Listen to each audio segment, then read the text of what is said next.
Hello. Do you know what's the most repeated command in the Bible? When we deal with the Bible, we always think that God is telling us not to do this, not to do that, do not kill, do not murder, do not steal, and all of those kind of commands. But in actual fact, the one command that is repeated more than 100 times, and in fact, some people say 365 times, is do not fear. Do not fear. And for today, that phrase comes from the Old Testament reading for this Sunday, Isaiah chapter 44, verses 6 to 8. In verse 8, it says, "Do not fear, do not be afraid." And it's amazing that God has to tell us this so many times. As someone pointed out, all he needs is to say, "Let there be light" once, and there is light. But when it comes to us, when it comes to us humans, it seems that God has to repeat something again and again and again before we can learn it. And here's the strange thing: whenever you look at this command, do not fear, it is always followed by something about God. It's either about God's nature or it's about something that He's going to do. And in Isaiah chapter 44, verses 6 to 8, He tells the people of Israel, "This is what the Lord says, the King of Israel and its Redeemer. The Lord of the heavenly hosts is his name. I am the first and I am the last, and apart from me, there is no other rock." Now, that's a very strange translation. You would think that there is no other God. But instead, he uses that phrase, "there is no other rock." For the people of Israel, the rock is a very important image. All the way from the time of Moses, when they were dying of thirst, it is from the rock that God sent water for the people of Israel. Later on, in the New Testament, Paul refers to the rock as Jesus Christ, following and sustaining the people of Israel in the desert. We could really use some sustenance sometimes. Just a few hours ago, I received news that one of the missionary couples sent from Malaysia to Madagascar from our partner church, the Basil Christian Church in Malaysia, in Sabah, the wife, herself a missionary, died from COVID 19. This just happened a few hours ago. And we were all asked to pray for the husband who is still there, and also the funeral arrangements, which of course are very difficult and challenging during these times. Sometimes here in this country, in Malaysia, where by the grace of God and the cooperation of the people, we seem to have brought down the numbers quite a bit, and everybody seems to think that life is back to normal.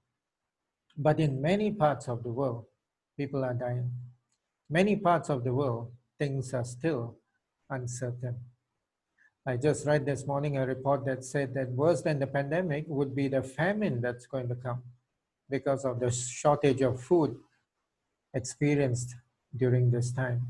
Many farmers in Italy, for example, many of the tomato plantations can't be harvested because all the workers are out. It's a lockdown. And this has repeated all throughout the world. In the West, with all of their advanced technology, people are dying, hundreds and thousands of them. In India and in Bangladesh and in other poor places, people are getting sick by the family load. Very, very difficult times, very uncertain times. And it is in much time like that that the people of Israel received this word from God that said, "This is what the Lord says, the King of Israel." Two titles are given here to the Lord. First is King of Israel, and secondly, the Lord of the heavenly hosts. It is a title given to God when Israel went out to war. They always had this understanding that God goes out before them to defeat their enemies. And so the Lord of hosts is his name. But there's another interesting word here. This is what the Lord says, the King of Israel and its Redeemer. In Hebrew, this would be kinsman redeemer, meaning that the person who bails you out from your troubles. If you are in debt and you're being sold as a slave, the kinsman redeemer is the one who redeems you. If, for example, in the story of Ruth, we see Boaz as the kinsman redeemer who marries Ruth when her husband dies. And again, the kinsman redeemer is the one who steps in when all other solutions are nothing. They have all turned to dust, there's nowhere to go, and in that mighty wasteland of shattered dreams and dust, the rock, God, provides sustenance. And so he says, apart from me, there is no other rock. Apart from me, there is no other person who is God. But he says one other thing. He says, I am the first and I am the last. That's a very tame translation. What he actually says in the Hebrew is, I am the beginning of beginnings and the ending of endings. In one phrase, one beautiful phrase, he has encompassed the whole of life.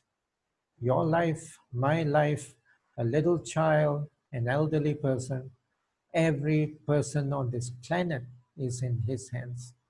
And so he tells the people of Israel, do not fear, do not be afraid.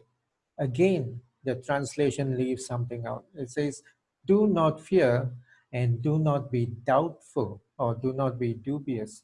Do not wonder whether God will rescue you. Do not wonder whether there is a way out. Do not wonder whether you're going to make it this time. Do not fear and do not be dubious. Because this God, the beginning of beginnings and the ending of endings, this God, the Lord of hosts, this God, the kinsman redeemer, this God is our rock in the wilderness. I'm not entirely sure what kind of situation you or your family might be facing at this time, but I think God is speaking to us. And God is speaking through us in every which way possible to tell us, do not be afraid, but instead, fasten your eyes. Fasten your eyes on Christ, because He and He alone is going to lead us through the desert and sustain us along the way. And I pray that this word will be an encouragement to you today. God bless you.